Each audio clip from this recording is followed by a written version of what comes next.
This is not clickbait, folks. It was just time for me to try something different.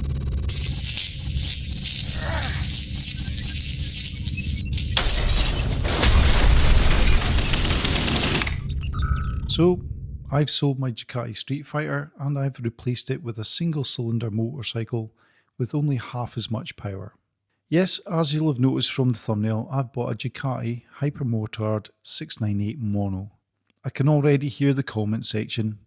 Rob, what were you thinking? For that amount of money you could have bought X, Y or Z. Are you mad? Let's work our way through the mental gymnastics which got me there. We've all done it. Got bored over the winter and tried to justify yet another bike in our garage and somehow make the depreciating pile of nuts and bolts and fluids sound like a good investment. So if my reasoning gets a little convoluted and I end up contradicting myself, I expect you to understand. If you watch this channel, you'll know that I've been hinting that my time with the V2 Streetfighter felt like it was coming to an end. From the moment that I first saw the V2 press release, I was smitten. It was a dream bike which somehow became reality. It's a bike which I think 4 years on still looks absolutely gorgeous, and it made me feel good every single time that I opened my garage door. The induction roar goaded me into misbehaving every time that I rode it. I tried, but I was never able to resist the urge. Unfortunately, that was half of the problem.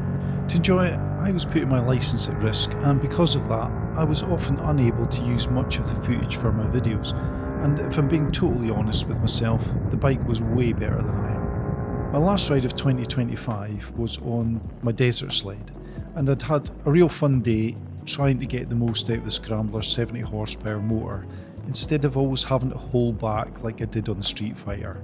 When I arrived home, I was left wondering why I needed a 150 horsepower motorcycle at all. As beautiful as it was, and no matter how good it made me feel to be seen on it, it was just too much bike for my needs or my ability, so its fate was decided. With EICMA 25 just around the corner, I was waiting for the release of both the Ducati Monster SP and the KTM Duke 990R, and I was even at one point considering the funky Husqvarna Vitpillen 801.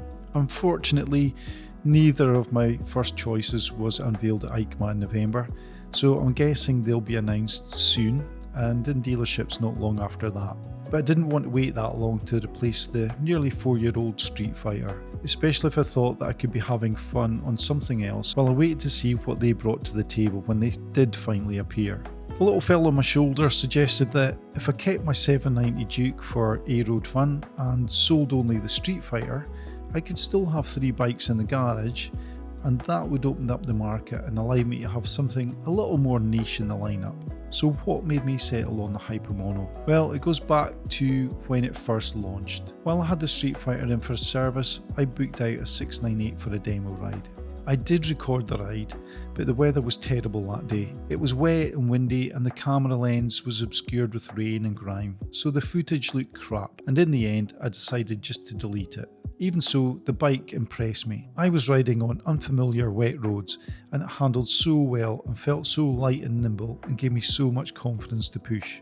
Considering that it's only a 659cc single, I was really taken with the engine character and the performance, especially once it got higher up in the rev range. It reminded me a lot of my Svartpillen 401, but with more pep and more room, all of the things that the little Svartpillen was missing. On those roads it was as enjoyable as the Monster, which I tried later that year, only I imagined it would be less practical and less comfortable on a longer ride. At the time I thought that it was definitely a third bike, and with a desert sled on the horizon I didn't have a place for it in my garage. However, by selling the Streetfighter and keeping Moose my 790 Duke for A-road fun, I'll still have the Scrambler for longer days in the saddle.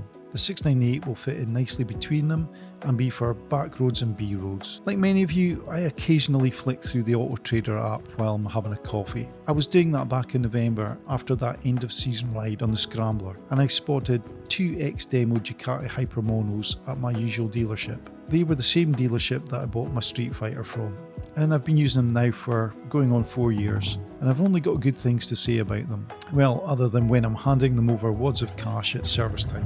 One bike was the RVE version, the other was a base 698. Now, I really like the RVE colour scheme, and you know me, I would normally go for the more blingy one. But the base model, although a plain dull red, had been upgraded to RVE spec with a quick shifter, and the dealership had also fitted a belly pan and sports accessory package, which includes the slip-on Terminoni exhaust, aluminium tail tidy and LED indicators. And once I got home, I also noticed that fork sliders had been fitted too. On top of all that, it was nearly 2k less than the RVE. Admittedly, with its thick lacquered finish, the paintwork does look better on the RVE, but I can always buy a custom sticker kit for much less and make it my own. I saved both bikes to my wish list and double checked that I was remembering the specs correctly. Yep, it's just plastics, the seat and the quick shifter which separate both models. I felt that I'd been mad to opt for the RVE.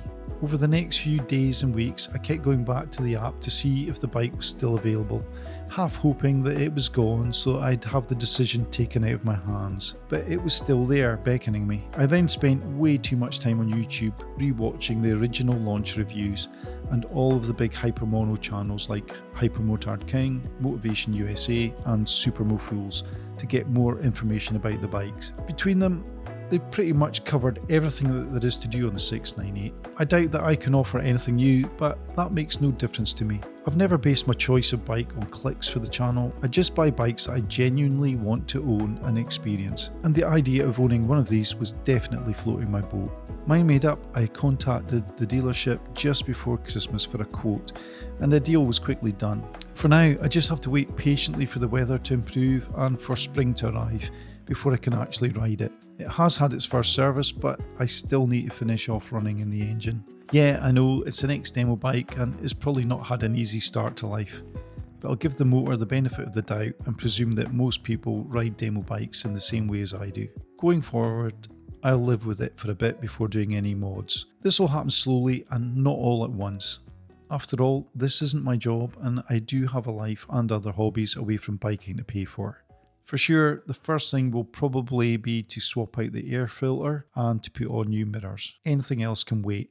Well, unless that seat is as uncomfortable as it feels sat on in the garage. I don't remember the RVE seat being quite this hard on my test ride. Apart from my demo ride, this is the first supermotard I'll have ridden. Not coming from a motocross background, they feel alien to me, but I do expect that my time on the desert sled will make the transition much easier than it would have been. I'm mega excited to get out for a blast on this, and this start of the biking season can't come soon enough. It feels great to have another single back in the garage. If you plan on coming back to check on my progress, you'll find everything on the playlist titled Big Red 1.